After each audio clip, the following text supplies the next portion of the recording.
ये 3D के कुछ क्वेश्चंस करे थे उसमें एक ये क्वेश्चन भी है जो कई बार आया हुआ है। तो इस क्वेश्चन को एक बार करते हैं।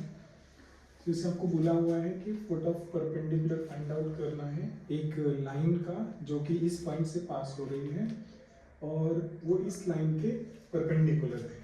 तो जो हमें फुट ऑफ परपेंडिकुलर ड्रॉ करना है वो 0.23 - 8 से ड्रॉ करना है। और किस लाइन पे ड्रॉ करना है, ये लाइन हमारी, ये इक्वेशन है इसकी। तो सबसे पहले हमें क्या करना होता है, जो हमारे पास लाइन है उसको हमने ए बी एज्यूम कर लिया। अब क्योंकि ये लाइन अपनी स्टैंडर्ड फॉर्म में नहीं है, स्टैंडर्ड फॉर्म का मतलब होता है कि जो एक्स वाई जेड हैं इनके कोफिशिएंट 1 होने चाहिए और पॉजिटिव होना चाहिए। तो उसके लिए हम पहले इसमें से माइनस कॉमन ले लेंगे। तो ये बन जाएगा x - 4/2, ये y/6, इसमें माइनस कॉमन ले लेंगे तो ये बनेगा z - 1/3। अब इसको जब इसके साथ लेकर के आएंगे बनेगा -2, ये y/6, ये हो गया z - 1/3। तो ये जो -2 है, 6 है और ये 3 है, ये जो है इस लाइन के डायरेक्शन रेशियोज हैं। क्योंकि ये तीनों कोफिशिएंट आपस में इक्वल हैं तो इसको हम एक कांस्टेंट कोई नंबर है k उसके इक्वल पुट कर सकते हैं। अब यहाँ से अगर आप x की वैल्यू कैलकुलेट करोगे इसको इक्वेट करा करके तो ये बनेगा आपका -2k + 4, y की वैल्यू बनेगी 6k और z की वैल्यू बन जाएगी -3k + 1। अब ये जो पॉइंट है ये हमारा जो ये d है, इस d के कोऑर्डिनेट्स ये आ चुके हैं। अब अगर मुझे डायरेक्शन रेशियोज निकालने हैं, ऑफ सपोज ये लाइन है मेरे पास सी डी, अगर इसका डायरेक्शन रेशियो निकालना है तो क्योंकि इस पॉइंट जो है, इस पॉइंट के कोऑर्डिनेट्स हमारे पास ये हैं -2k + 4, एक हो गया हमारा 6k और एक हो गया हमारा -3k + 1।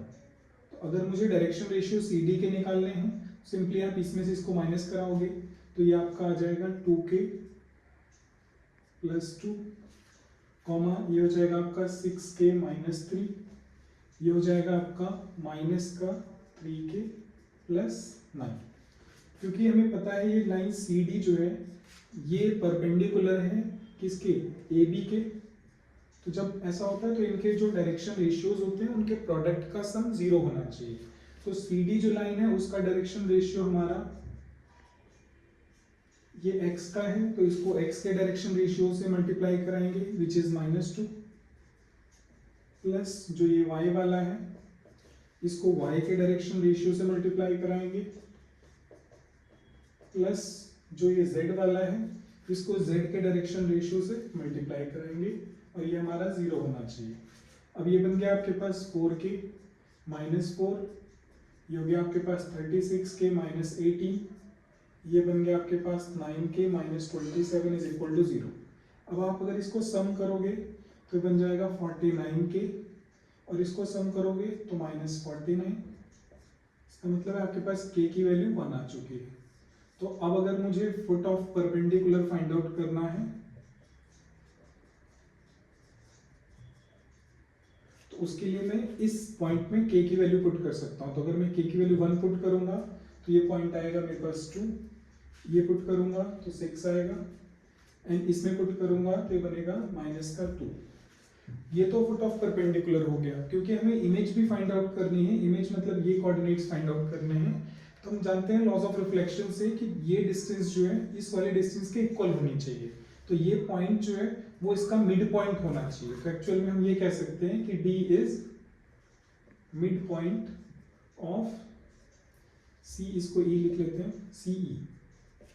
तो अगर मुझे मिड पॉइंट निकालना है तो ये ऐसे बन जाएगा x1 + 2/2 इज इक्वल टू इसका x coordinate which is 2, similarly y1 + 3/2 is equal to y coordinate, then z1 plus मतलब -8 आ गया ये /2 इज इक्वल टू -2। तो यहाँ से आपके पास x1 + 2 ये बन गया 4, x1 की वैल्यू आ गई आपके पास 2, similarly y1 + 3 is equal to 12, या y इक्वल टू 9 आ गया, z1 - 8 इज इक्वल टू -4, या z1 की वैल्यू आपके पास +4 आ गई। तो जो इमेज हो गई आपकी वो आ गई 294। तो ये क्वेश्चन काफ़ी ज़्यादा इम्पोर्टेंट है। ऐसे अगर आपको इस क्वेश्चन में या इस टाइप के किसी भी क्वेश्चन में कोई और डाउट है तो आप कमेंट कर सकते हैं। बाकी आपको अगर वीडियो यूजफुल लगी तो आप उसके लिए लाइक, शेयर और सब्सक्राइब कर सकते हैं। Thank you.